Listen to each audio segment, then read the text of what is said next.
Bonjour à tous, ici Maxime Bizot, fondateur de fiche-droit.com et on se retrouve aujourd'hui pour une nouvelle vidéo dans laquelle on va parler de la contestation de la filiation. Alors avant d'aborder en détail la contestation de la filiation, c'est quand même utile de définir ce qu'est la filiation. La filiation, c'est le lien de droit entre un parent et son enfant. Donc ça va être le lien de droit entre un enfant et sa mère, donc là on parle de filiation maternelle. Ça va être aussi le lien de droit entre un enfant et son père, et à ce moment-là, on parle de filiation paternelle, bien sûr. Et donc, ce lien de filiation, il entraîne plusieurs conséquences juridiques. Par exemple, c'est en vertu de ce lien de filiation que les parents ont l'autorité parentale vis-à-vis de leur enfant. Et c'est aussi en vertu de ce lien de filiation que les parents donnent leur nom de famille à leur enfant. Maintenant, ce qu'il faut savoir, c'est que ce lien de filiation, il peut être contesté en justice, en l'occurrence devant le tribunal judiciaire, par une action en contestation de la filiation. Le but de cette action, ça va être de faire annuler le lien de filiation qui existe entre un parent et son enfant. Puisqu'effectivement, il peut y avoir des cas où un lien de filiation a été reconnu entre un parent et un enfant, mais en réalité, ce parent n'est pas le véritable parent de l'enfant. Ce n'est pas le parent biologique. Et donc, à ce moment-là, il va être possible d'exercer une action en contestation de la filiation afin de remettre en cause ce lien de filiation.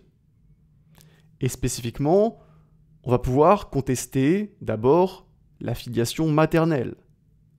Et dans une action en contestation d'une filiation maternelle, il va s'agir de prouver que la mère légale, donc la mère qui s'est vue reconnaître un lien de filiation, en réalité n'a pas accouché de l'enfant.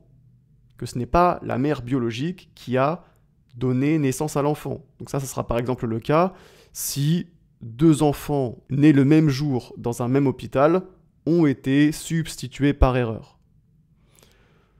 Aussi, il va être possible de contester la filiation paternelle. Et à ce moment-là, il faudra prouver que le père légal, donc c'est-à-dire soit le mari qui a bénéficié de la présomption de paternité, et qui donc s'est vu reconnaître la filiation par l'effet de la loi, soit l'auteur de la reconnaissance dans le cas où la filiation a été établie par un acte de reconnaissance. Et donc, il va s'agir de prouver que ce père légal, ce père qui s'est vu reconnaître la filiation, en réalité, ce n'est pas le père biologique. Et puis, il faut envisager un troisième cas de contestation de la filiation. Ça va être le cas où la filiation a été établie par la possession d'État, puisque vous savez qu'il y a trois principaux modes légaux d'établissement de la filiation. Donc, premièrement, la filiation par l'effet de la loi. Deuxièmement, par la reconnaissance. Et troisièmement, par la possession d'État, qui a lieu lorsqu'un parent se comporte, dans la réalité, comme le parent d'un enfant, et lorsque cet enfant, en retour, se comporte également, dans les faits, comme l'enfant de ce parent. C'est ce qu'on appelle cette situation de fait, c'est ce qu'on appelle la possession d'État.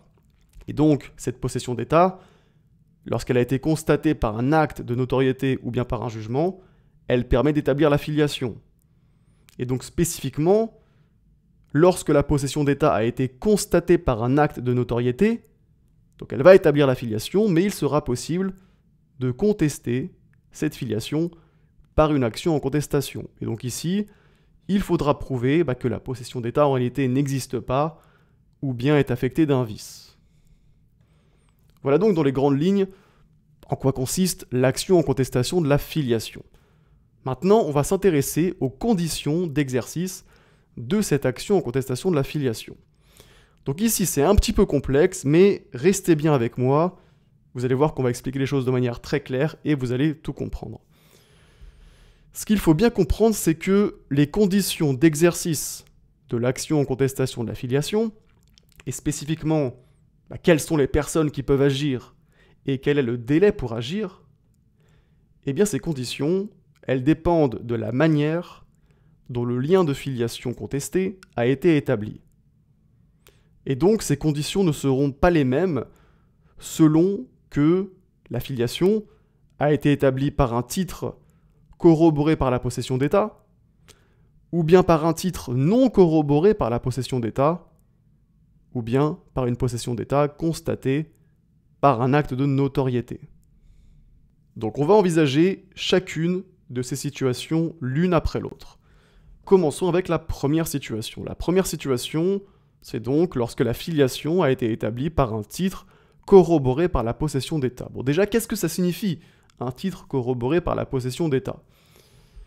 Lorsqu'on parle de titre, on fait référence soit à l'acte de naissance, lorsque la filiation a été établie par l'effet de la loi, ou bien à l'acte de reconnaissance, lorsque la filiation a été établie par reconnaissance. Donc retenez bien, le titre, c'est soit l'acte de naissance, soit l'acte de reconnaissance.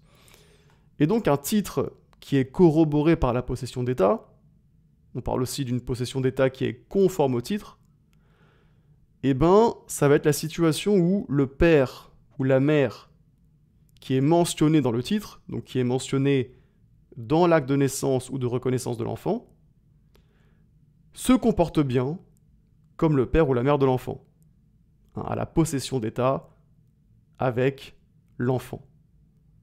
D'accord ? Et dans une telle situation, il est quand même probable que le lien de filiation corresponde à la réalité biologique. Il est probable que le parent soit bien le parent biologique de l'enfant. Et c'est pour cette raison que la loi restreint les conditions d'exercice de l'action en contestation de la filiation. Et donc, qui va pouvoir exercer cette action? Eh bien, vont pouvoir exercer l'action en contestation uniquement l'enfant, l'un de ses parents, ou celui qui se prétend le parent véritable. Donc c'est assez restreint. Et en ce qui concerne le délai pour agir, ce délai il est enfermé dans une double condition. Première condition, la durée de la possession d'État doit être inférieure à 5 ans. Puisqu'en effet, lorsque la possession d'État, conforme au titre, a duré au moins 5 ans depuis la naissance ou la reconnaissance, si elle a été faite ultérieurement, et bien à ce moment-là, aucune action en contestation n'est recevable. Et puis, deuxième condition, c'est que l'action se prescrit par 5 ans à partir du jour où la possession d'État a cessé ou du décès du parent dont le lien de filiation est contesté. Donc, double condition. Premièrement, il faut que la possession d'État ait une durée qui soit inférieure à 5 ans. Et puis ensuite, à partir du moment où la possession d'État a cessé ou que le parent dont le lien de filiation est contesté décède, et bien à ce moment-là, il sera possible d'exercer l'action uniquement dans un délai de 5 ans, puisqu'au bout de 5 ans, l'action sera prescrite. Ok, donc ça c'est pour la première situation, lorsque la filiation est établie par un titre qui est corroboré par la possession d'État. On passe maintenant à la deuxième situation. Donc la deuxième situation, c'est lorsque la filiation est établie par un titre qui n'est pas corroboré par la possession d'État. Et donc, qu'est-ce que ça signifie cette situation? Ça signifie que le père ou la mère qui est mentionné dans l'acte de naissance ou de reconnaissance de l'enfant ne se comporte pas dans les faits comme le père ou la mère de l'enfant. Et donc, dans une telle situation, par rapport à la situation précédente, il est quand même moins probable que le lien de filiation corresponde à la réalité biologique. Et pour cette raison, les conditions d'exercice de l'action sont plus souples. En ce qui concerne les personnes qui peuvent agir, vous voyez que c'est beaucoup plus large que dans la situation précédente, puisque tout intéressé peut agir. Va pouvoir agir toute personne qui a un intérêt. Et le délai pour agir, il est de 10 ans à compter de l'établissement de la filiation, c'est-à-dire à compter de l'acte de naissance ou de reconnaissance. Et à savoir qu'à l'égard de l'enfant, ce délai est suspendu pendant sa minorité. Et donc, celui-ci peut agir, finalement, dans un délai de 10 ans à partir de sa majorité, c'est-à-dire jusqu'à ses 28 ans. Et puis enfin, on avait donc la troisième situation, c'est lorsque la filiation a été établie par la possession d'État constatée par un acte de notoriété. Là aussi, il est assez probable que le lien de filiation ne corresponde pas à la réalité biologique. Et donc, ici aussi, toute personne intéressée va être recevable à agir. Et le délai pour agir, là c'est différent, le délai pour agir il est de 10 ans, mais à compter de la délivrance de l'acte de notoriété. Voilà donc pour les conditions d'exercice de l'action en contestation de la filiation. On va maintenant s'intéresser aux effets qui sont produits par cette action. Qu'est-ce qui se passe en cas de succès de l'action? Eh bien, en cas de succès de l'action en contestation, le jugement va prononcer l'annulation rétroactive du lien de filiation. C'est important de comprendre que les effets du jugement sont rétroactifs. Donc, le lien de filiation est annulé depuis le début, on fait comme s'il n'avait jamais existé. Et l'annulation du lien de filiation va entraîner plusieurs conséquences. D'abord, l'enfant doit changer de nom. Toutefois, si l'enfant est majeur, ce changement de nom requiert son consentement. Et puis également, le parent dont la filiation est annulée n'a plus de droits et d'obligations envers l'enfant. Et notamment, il perd tous les droits et devoirs attachés à l'autorité parentale. Voilà, c'est donc la fin de cette vidéo. J'espère qu'elle vous aura aidé à mieux comprendre comment se passe la contestation de la filiation. Si jamais vous voulez regarder d'autres vidéos en droit de la famille, je vous mets à l'écran ma playlist en droit de la famille, avec différentes vidéos sur les différentes notions du cours de droit de la famille.